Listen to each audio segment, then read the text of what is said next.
প্রিয় দর্শক আসসালামু আলাইকুম। আমরা এখন সকালের টল উঠেছি সমুদ্র থেকে। ঘড়ির কাঁটায় এখন সকাল 8টা বাজে, আর এই সময় আমরা সমুদ্র থেকে জাল তুলতেছি। আর আপনারা দেখতে পাচ্ছেন যে আজকের আবহাওয়া অনেকটা গম্ভীর টাইপের, আকাশে মেঘ রয়েছে।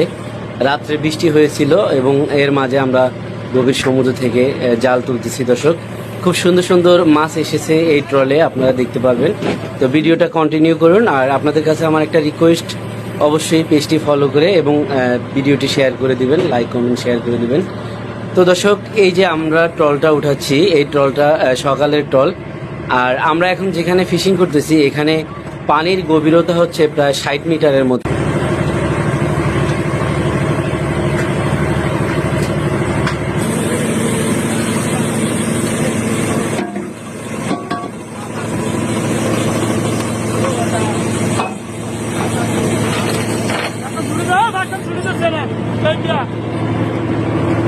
ফিশিং জাহাজের জাল সমুদ্র থেকে তোলার সময় যখন পেছনে যারা এই যে জালের কাজে যায়, তারা হচ্ছে ওই জাহাজের সব থেকে অভিজ্ঞ নাবিক এবং সব থেকে দক্ষ নাবিক যারা, তারাই মূলত জাল ওঠানামার কাজে যায়। দর্শক, তো এখানে আপনারা যারা দেখতে পাচ্ছেন এরা হচ্ছে এই জাহাজের সিনিয়র স্টাফ।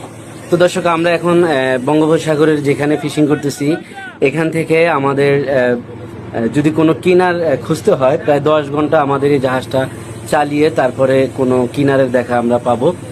আমরা এখন যেখানে ফিশিং করতেছি এখান থেকে যদি আমরা উত্তর বরাবর চালিয়ে যাই তাহলে আমরা মহিপুর এবং কুয়াকাটা পাবো, এবং সেই জায়গা আমাদের এখান থেকে প্রায় 100 নটিক্যাল মাইল উত্তরে।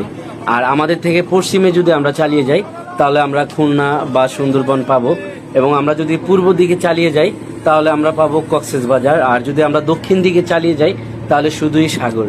তো দর্শক, এই জায়গাটায় আমরা ফিশিং করতেছি, এই লোকেশনটা একজাক্টলি আমার মনে নাই।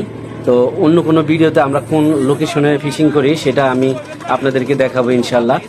তো এই যে দেখতে পাচ্ছেন আমাদের শেখেন ভূষণ আমাকে কিছু টিপস দিচ্ছে ভিডিওতে আমি কিছু বলার জন্য।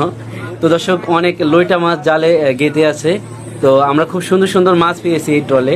আপনারা যদি ভিডিওটা শেষ পর্যন্ত দেখেন তাহলে আপনারা দেখতে পারবেন।